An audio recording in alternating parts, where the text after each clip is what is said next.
አድማጮች እንደምን ከርማችኋል በማለት በተለመደው የከበረ ሰላምታዬ ፕሮግራሜን የመጀመር ሲሆን ካለፈው ሳምንት በመቀጠል የሀገር ውስጥ ጋዜጦችና የወዳጅ ሀገር መሪዎች ስለ ጀግናው ወደር የሌለው ጀግንነት የሰጡትን ምስክርነት እንደሚከተለው አቀርባለሁ።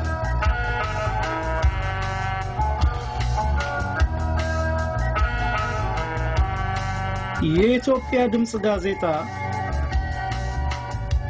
በሟቹ አቶ መንግስቱ ገሰሰ ዜና አቅራቢነት ከዚህ በታች ያለውን ገለጠ። እጠቅሳለሁ። ጀግንነት የኢትዮጵያውያን የተፈጥሮ ስጦታ ነው። ዓለምን ያስደነቀ አንድ ኢትዮጵያዊ የፈጸመው ልዩ ሙያ ለሀገር ነጻነትና ለንጉሠ ነገሥት ክብር ተቆርቋሪ በመሆን አባቶች ያቆዩትን ቅርስ ጠብቆ ለትውልድ ለማውረስ በማለት በሀገራችን ላይ በየጊዜው የሚነሳው የውጭ ጠላት በጦር ሜዳዎች ላይ የተገኙ በድል ሰይፍ አሳፍሮ በመመለስ ኢትዮጵያውያን ጀግኖች ያተረፉትን ስም ታሪክ ራሱ ምስክር ሆኖ ይዘረዝረዋል።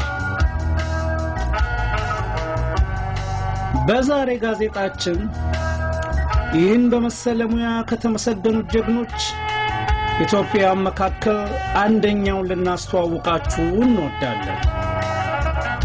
ስማቸው አብዲሳ አጋ፣ ማዕረጋቸው ሻምበል፣ እድሜያቸው 46 ዓመት ነው። ሻምበል አብዲሳ አጋ የክብር ዘበኛ ባልደረባ ቢሆኑም የውትድርና ተግባራቸውን የጀመሩት በልጅነታቸው ወራት መሆኑ ታውቋል። በ1956 ዓመተ ምህረት የሶማሊያ መንግስት ወታደሮች የኢትዮጵያን ወሰን ጥሰው ገብተው ባደረጉት የቶጎ ጫሌ ግጭት ላይ ሻምበል አብዲሳ አጋ ተካፋይ ሆነዋል። ሻምበል በዚያ ጊዜ የነበሩት በኦጋዴን ውስጥ በተለይ ፊቅ በተባለው ስፍራ ላይ ነበር።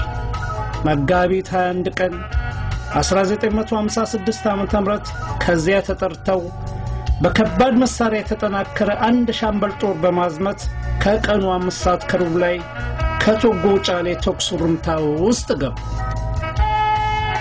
ከጠላት በኩል የተሰለፈው የአንድ ሻለቃ ጦር ሲሆን እርሱም በከባድ መሳሪያ የተጠናከረ ነበር። ውጊያው እስከ 11 ሰዓት ተኩል ቀጥሎ ከሞት የተረፉት የሶማሊያ ወታደሮች ሲሸሹ በሻምበል ግንባር በኩል ብቻ ብዙ የሆነ ሬሳ ተቆጥሯል። ከዚህም በቀር የአንድ ሻለቃ ጦር በሙሉ ሲማረክ የሸሹትም አንዳችን መሳሪያ ይዘው አላመለጡ። ከተማረኩት መሳሪያዎች ውስጥ መድፎች፣ የአውሮፕላን ማውረጃ፣ የታንክ መስበሪያ፣ ከባድ መትረየሶችና ሌሎችም ተገኝተዋል።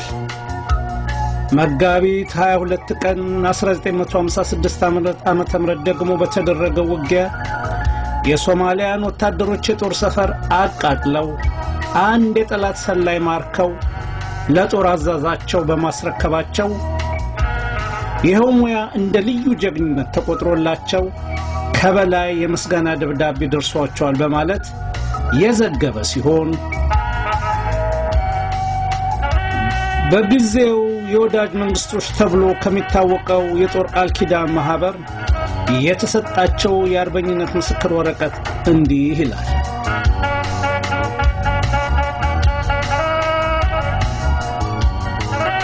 ፕሮቶኮል ቁጥር 98092 አንኮኖ በቅንፍ ኢጣሊያ እንደ አውሮፓ አቆጣጠር 1945 ዓመተ ምህረት አርስት የአርበኝነት የምስክር ወረቀት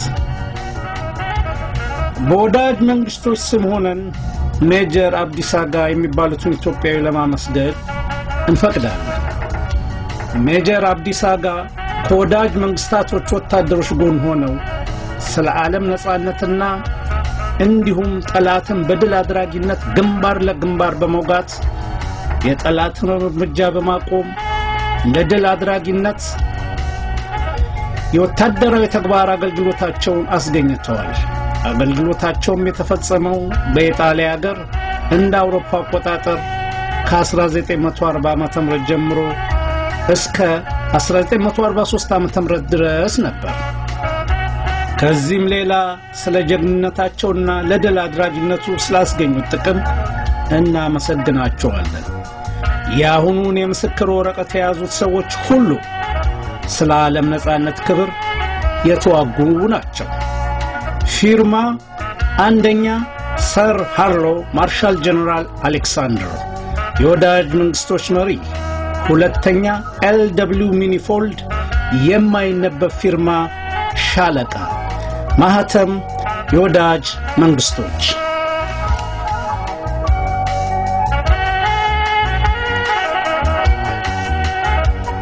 አድማጮች በእውነቱ ስለኚህ ጀግና ኢትዮጵያ የገድል ምስክርነት የተጻፉ ጽሑፎች ሁሉና የተሸለሙትን የምስክር ወረቀቶች በሙሉ ለዘርዘር ብል ካለን የተጣበበ የሬዲዮ ፕሮግራም አኳያ አስቸጋሪ በመሆኑ ለመንደርደሪያ ያህል ከላይ ባቀረብኳቸው የጋዜጦች አስተያየትና በወዳጅ አገሮች የምስክር ወረቀት ወደ አስገራሚውና አስደናቂው ታሪክ እያመራን በሚቀጥለው ሳምንት ጀግናው አብዲሳ አጋ ማን ናቸው?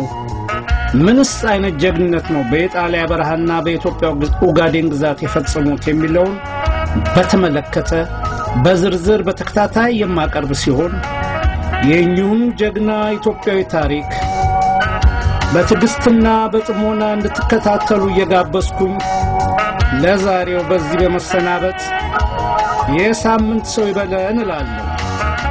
አክባሪያችሁ ደበበ።